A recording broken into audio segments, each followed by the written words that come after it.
first Whoa! new James Bond movie is released, No Time to Die, how many other James Bond movies have I got it! in the title? Bonus point if you can name all of them. Okay, it's probably not 0 then. 3. So it's Dying on the Day and Living That Dying. Oh! But there was 2 in a row, basically. What is the world's oldest currency? Some kind of krona, whatever. Magnus. Salt. I don't have one. Because used to give you your salary in salt. So that was the first. You have a currency, yeah? List as many countries as possible that consist of 4 letters. Yeah, I don't have any idea. Well, I have 7, but I'm sure there are a lot more. There's 11. I have Peru, Fiji, Togo, Mali, Iran, Iraq. Very good. And Christoph, you said... Peru and Togo. Okay. How many knights can you place on a chessboard? You know that No it's been knight bothered. Go ahead. capture another knight. Like you see, there's loads by heart. Mathematical solution to this, because 64 squares. It's guessing like half the squares, but I have no idea. 32. 16. 32. 32. The answer is 32. I guessed it! How can you... If you put the 4 on the table, Yeah, like that. All in the same colors. Oh, that's so easy. That's obvious. Chess stuff. chess players became world champion without beating the previous title holder in a match. Which or Which player or players? Wait, you said beating... Always a trick. the way I understand the questions, it should be Bosniak, Karpov, Aliyev, Farov, Stanley, Cluster. You're saying became world champion, maybe, but these people. That's not the thing, I think. This is open to interpretation. So it should not be. It should not. That wasn't meant to be a trick. It should not be 1,000 per person. So you just want Botvinnik, Karpov, and Stanitz, no? Yeah, that was the plan. That's my answer, yeah?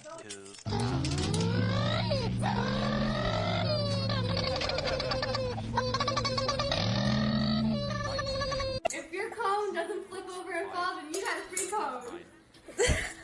King.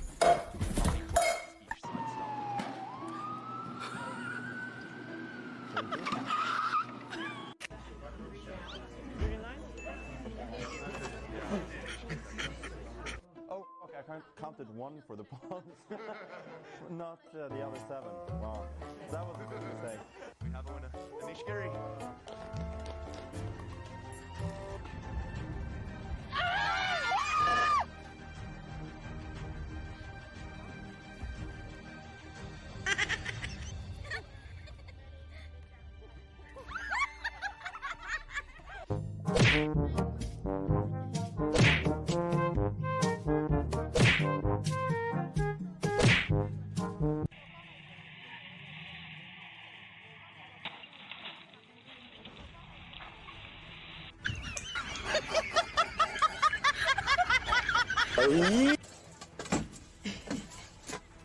Don't sit that way.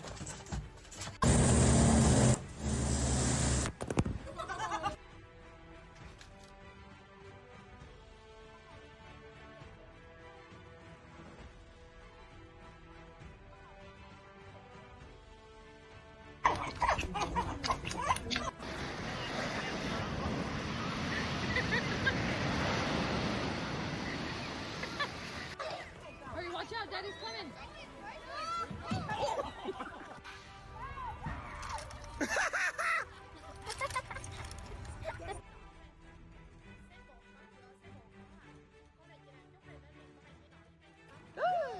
It broke!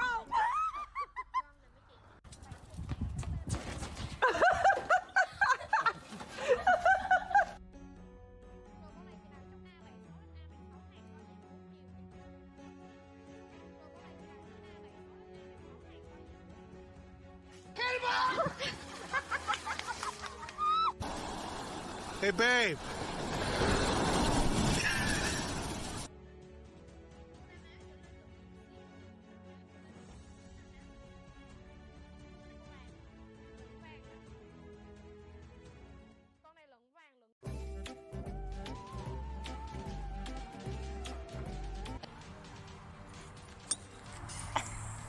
welcome back. Come in, come all. Norway Chess edition.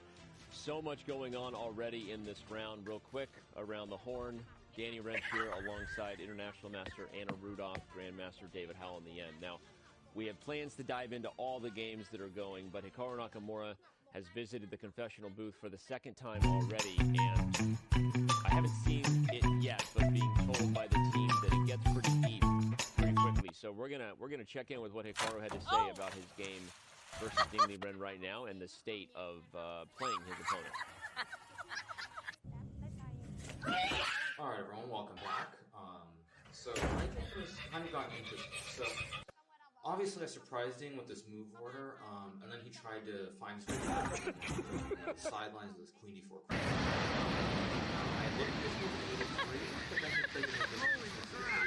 I wasn't 100% sure whether I should play e5 or not after bishop e2. But fundamentally, I think one of the big reasons computer likes white playing a8 in position is specifically to stop e5 and knight e5, bishop e4 is no longer possible, so pawn takes bishop. So I wasn't sure if e5 was right. The more I spent time, the more I figured I didn't see anything wrong with it. But also, if my opponent doesn't play a3, which is obviously top computer to stop bishop e4, then probably it's because I can play e5. So it's a bit of logic and calculation to reach this point. But after e5, I was very surprised when Ding played a3. I thought it would pass it. Now after a3, bishop g4, if knight takes e5 is not playable here for me, which I don't think it is. Then I'm doing, I mean, I don't want to say very well, probably it's just going to peter out to a draw, but I should never be worse in this position, so I'm liking what I have so far. I mean, actually, I was going to say on a completely separate note, it's very awkward, actually, because, you know, I've played Ding many times, we're colleagues over the years, but he definitely doesn't seem like the same person, and I'm not sure if it's visible in the video, but I was actually starting to struggle and keep my composure, because at some moment he started like bouncing up and down. He's like shaking, literally shaking, and I mean it's very hard in a way, because when your opponent seems as though something's wrong, it's very hard to not like feel bad or something like that for them. So it's kind of awkward actually, because he just doesn't seem right. But you still have to try and play the game. So I think I'm doing well here. I mean, if knight takes e5 is not a move, I think I'm probably going to win the game. Or not win the game, but I'm going to have 0 chances, and then it's a question whether it's a draw right away, or I'm simply better. So I like what I have, but, you know, we'll see how the game progresses from here. So, Saturday. Spider! Wow. That was there was a lot to unpack there, and you could really feel it too. I don't think, you know, Hikaru was sharing that out of like anything but someone who's not doing well, and then some bold statements to say that if White couldn't take e5, he thinks he's going to go on to win. Then he corrected himself. Good chess player, doesn't want to jinx himself. Knock on wood. He's like, I think I'm going to have very good chances. But I know right, and it's kind of happening. And right now there's a blue arrow on the board. If Hikaru finds b5, he's probably doing great. But Anna, your first thoughts on now we see Ding head in hand. This is just OMG. It's very sad. It's what we've been emphasizing a lot of times, and we need to keep going back to it, because this isn't about chess skills. In case of Ding Li Ren, he knows as much, if not more, than before becoming world champion. But ever since he won that world chess championship against Jan Nefanity, almost there. It's almost as if that world championship was cursed. He hasn't felt the same ever since. Even the match started, the players tried their best. He himself said that he thinks he's weaker since he became world champion. We haven't seen him play, not only not at the same level, but not even how he played years ago. And what Hikaru said, after beating Ding Li Ren, that normally you're happy when you win a game, but he couldn't feel happy about beating someone who is struggling, because it really isn't about the chess moves anymore. In case of Ding Li Ren, it goes a lot deeper than chess. How do you focus in that situation? Have you ever been there where you're watching your opponent and you just feel like something's wrong, but you got a job to do? Yeah, you know, I played a few games in my lifetime where I knew my opponent was going through some difficult personal stuff, and I mean, it's just testament to how much everyone respects Ding. We've heard it from Hikaru there. We've heard it on previous days we had on the with us and saying, yeah, something's not up. We all love him. We all see him as a world-class player. I mean, he's a world champion, and we all just want to see him. Clearly, he can still kind of compete at an extremely high level. But it's just not the body language we used to see from him. And yeah, we just want to see Ding happy, enjoying chess. Speaking of body language, apparently we do have a bit of a clip now what I was referring to in the confessional booth of the moment that Ding kind of made Hikaru Nakamura feel uncomfortable. And here it is. Just kind of bouncing up and down in his chair, I guess, and Hikaru not quite sure what to make of it. Maybe it is interesting. That seems simple, but I think when you're talking about a player like Ding Liren, his body language stoic is a word that comes to mind. Ding Liren is not a very emotive player, kind of the opposite of Hikaru in a lot of ways. And so, anyway, well, looks like B5 was played. The queen has retreated back to D1. David, you've already made the point. Because White could have played queen D1 voluntarily, remember. This is not an in-game White turn. Not to say Hikaru might not even play for more. He might, I don't know, he might avoid the queen trade. But this endgame is already, as Hikaru said, a 2-result position for Black. Yep, exactly. And let's just jump in very briefly to break it down. I don't think we even need to go into variations here. Nothing too deep, at least. Queen takes queen, maybe the most natural move if White wants to kind of minimize the damage here. Then he's going to take the bishop. Rook takes looks really sad after the move knight to B3, hitting the rook in the corner. And after rook to B1, Black has several ways here to push the advantage. I mean, you could, at the very least, just develop your bishop and White is cool tied up on the back rank. Maybe there's something even stronger. At least the bar would indicate that. But clearly, Black's piece is more active than the path. Black might be there. Love each other. Bishop takes D1 if the queen trade happens. And here, yes, this one is attacked, but even if Black defends it, I'm not sure how. F6, bishop B6, some very candidate moves. I mean, the pawn structure is symmetrical. Black is way more active than White. Look at these White pieces stuck on the back rank. And Knight is already coming into C4. 0 winning chances, I'm going to say here for Ding. Probably, as Hikaru mentioned, a draw still the most likely, but the trend of the game is still in Black's favour. Very much in his favor, and I think he even said that if the pawn can't be taken earlier in the game on E5, then he's winning. Then he corrected himself, but clearly he is confident, and that's also because he is the defending champion of Norway chess, and he is leading the tournament. If he wins with the black pieces today, that's another 3 points. The standings for him halfway through the event, so looking very good for the 5-time state champion. And he just finds himself, not just for this game, but in general in his career. Ali Reza said he thinks he will. It's just a matter of time when he will find himself. Magnus recently went on a podcast together with you, Dave, and he was wondering about it himself. He said that Ding Liren is broken. Is it eternally broken? He is broken, or will he manage to come back and find himself again? For Ding Liren, I think, not just here, but throughout the year in his chess career and life. It'll be the thing we're talking about until the World Championship match versus Gukesh. And we don't want to, like, nobody is enjoying talking about this, you know what I mean? Like, it's just, but it's a major storyline. The chess world has been sort of in chaos a little bit in terms of the hierarchy that happens. Again, kind of started throwing caution to the wind, deciding not to defend the title, and a lot of very unique things have been happening. Magnus Carlsen's still the best chess player in the world, not just in opinion, I guess, use the ratings, right? But he's not the world champion and not defending that title. Ding Liren is all eyes on me right now. Ready, set, go. It's tough, but that's what's happening, and it's not going away because we might have the youngest world champion in history. Gukesh coming up if Ding Liren cannot find himself in the match. That would be amazing anyway. I mean, it's not like people don't maybe want that for Gukesh. I'm just saying it's a wild time.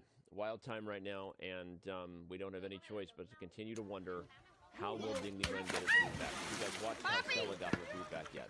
Not yet. It was a romantic affair, but Tay takes over. Okay, that's a different show. Okay, I want to go back to Magnus's game with Ali Reza, if that's okay. A weakness Magnus that pawn, but is that enough really to get an edge? I don't know. So let's head over to Magnus Carlsen's battle versus Ali Reza Faruja. A battle of the second and third placed players. If you're just tuning in, the standings: Hikaru Nakamura, clear leader.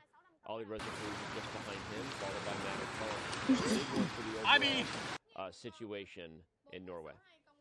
Yeah, a big game, and I'm getting flashbacks to 2021 Norway chess when Magnus kind of rocked the start.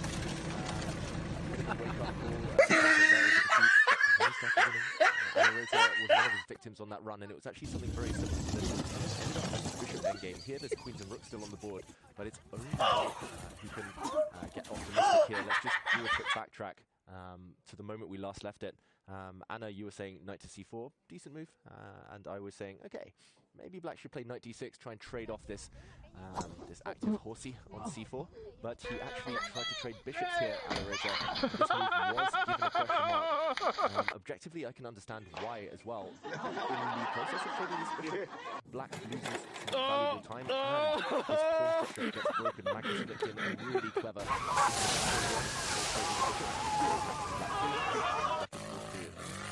get this pawn off the board as quickly as possible. Knight takes on d6, and after some trades we see square regain the material balance, and Danny mentioned the weaknesses here. Rook to e1, Magnus's last move, controlling the only open file. The pawn is up to ground on a4, but if the pawn is taken, and two isolated pawns. Looks like one more graphic, but so reduced material here that's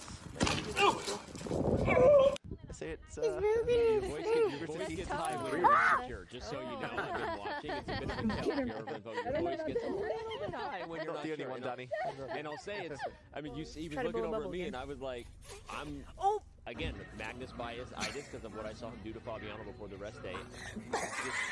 Again, I mean, the eval bar does not justify anything that I'm about to say. It's Magnus Carlsen that justifies it. It's the history and the precedent he has set, his reputation, right? It precedes him, and I feel like at the very least Magnus is 1, 2, 3. Win this no advantages yet for d7 pawn and d6 pawn, but they are advantages, and the Magnus-esque position. I think the same. I think that this could be another vintage Magnus game. Not that Ali Reza hasn't been doing well, and he could very well defend this game, but he will have to be defending this game for a long time if he wants a draw. And I think that bishop g5 is a move that he already is possibly regretting. It's not that he's in any big trouble, but the position has gotten slightly uncomfortable for him because of missing that pawn push, that beautiful temporary pawn sacrifice d6. If he had played knight to d6 instead of the bishop trade offer, there would have been no such thing as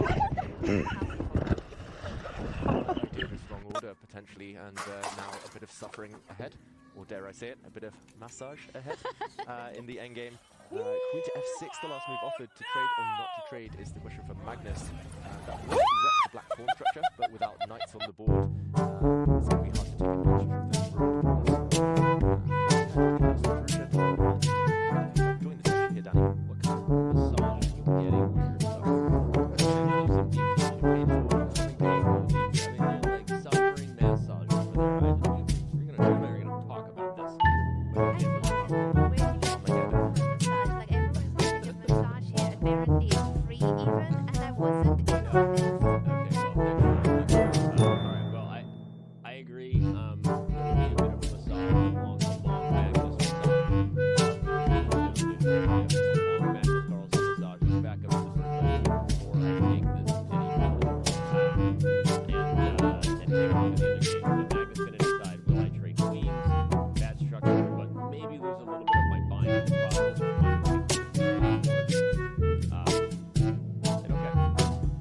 Plenty to go there, but we'll see how Magnus tries to keep pecking away at a small advantage. Sorry, I'm just flying around. If anyone sees anything they want to jump to, go ahead and shout out. Exciting position. I don't think there have been too many moves that we missed, but just to update our viewers on what the situation is between the tournament leader in Norwegian women, Vaishali, fighting on the sister, and Leiting's, the runner-up of the Women's World Championship. The two played against each other just a month ago in the candidates, and the head-to-head score is 1-1, but there were no draws. They both won their games with the white pieces in Leiting, who lost the most recent of those games with the black pieces. Right now, if we jump into that one, just to set the scene, it looks like Vaishali is the one almost in a Magnus-esque position, not just for the first time this tournament, where she can go for the 2-result type of position. I think I would get itchy fingers here. I would just be desperate to trade that knight off, partly because, as Danny mentioned, it could become an attacking piece if it lives. Knight to f4 on the cards, but also it would ruin the black pawn structure, give black doubled isolated pawns here, and that would remove the risk, whether you kind of just unpin this knight by defending your rook, but you stop the queen. And it feels like only white can make the running here. I think that bishop takes d5 is what Vaishali is possibly considering as one of the main, if not the main, options here for her. I think it's a 2-result position where white is trying with a slight advantage and the worst case draw. I'm also trying to see if there's any tricks or any pattern that we were relating to against white in the active, because I'm a little bit concerned about white not having too many defenders, but there's also not really an attack going on in the center, so maybe it's like long term, if I'm playing this with the white pieces, I would see a rook coming to the 6th rank and I get checkmated on h2. I think it's more of a dream scenario than actual reality here. I see what you mean, though, definitely. Defenders, but it does take black a bit of time. Let's just jump in with a couple of moves to highlight what Vaishali's probably thinking about right now. The most ambitious move would be bishop takes knight, just to ruin the black pawn structure. And here, it doesn't have time to play the move bishop takes e2, trying to rid white of her knight, because bishop takes f7 would be black recaptures, white would end up a pawn to the good. So most likely in this position, black will recapture, and I mean, earlier I saw a featured chat asking why doesn't Magnus double Alirez's pawns? That one is a big question, because it looks very tempting getting the queens off the board, but with more knights around, it's harder to target double pawns in any position. And here, you can keep your knight intact. In this position, the double pawns, Anna, might be weak long term. I don't think white should be rushing to take this pawn because of the move queen to b6, hitting the knight, winning the b2 pawn back. But if white just takes the slow approach in a position like this one, queen to d2, eventually sneaks the queen out, this pawn long term should just be destined for the trash can. And the bishop of black is a lot less useful than white's knight in a structure like this. So it's the d4 pawn, but also how the structure doesn't favor the only minor piece of white forces. Very useful Let's go back to that. I want to remind everybody, this is the current position on the clock. Vaishali thinking about it, and just quickly show those moves without a lot of analysis. But F3, bishop h5, takes. The line we were just showing, like that's on the board if Vaishali wants it. Bishop takes d5, followed by F3, as you said, and she's already in the driver's seat. Go. Big time. Go. Yeah, yes. safe long-term advantage. Note that she can't play F3 first. I was making a point because black can play knight to E3 and force the queen and rook. But of course, as David already pointed out, E5 first, and black has no reason to do so on bishop takes E2. Oh my god! Vaishali in the driver's seat, if she wants that forcing line, she's going to get it. But I want to back up and swing it over to Dingley Ren's game with Hikaru Nakamura, because unfortunately for Dingley Ren, it feels like the rain is continuing to pour out of the frying pan, fire, whatever you insert metaphor of things are getting worse. Yeah. Things are getting worse for Dingley Ren. He played King F1, which has increased Hikaru's advantage, and I'd like to bring up that board and dive in and see if we can break down why. I like this. Let's do just that and see the question mark up here. Ding's last move. I Blue like arrow. this. Also, I don't think it's the first time today, but it's maybe the most significant time today. There is a threat. King to F1 has White's Knight, so defense bishop on E2, freeing up White's Knight along this diagonal, so Knight takes pawn.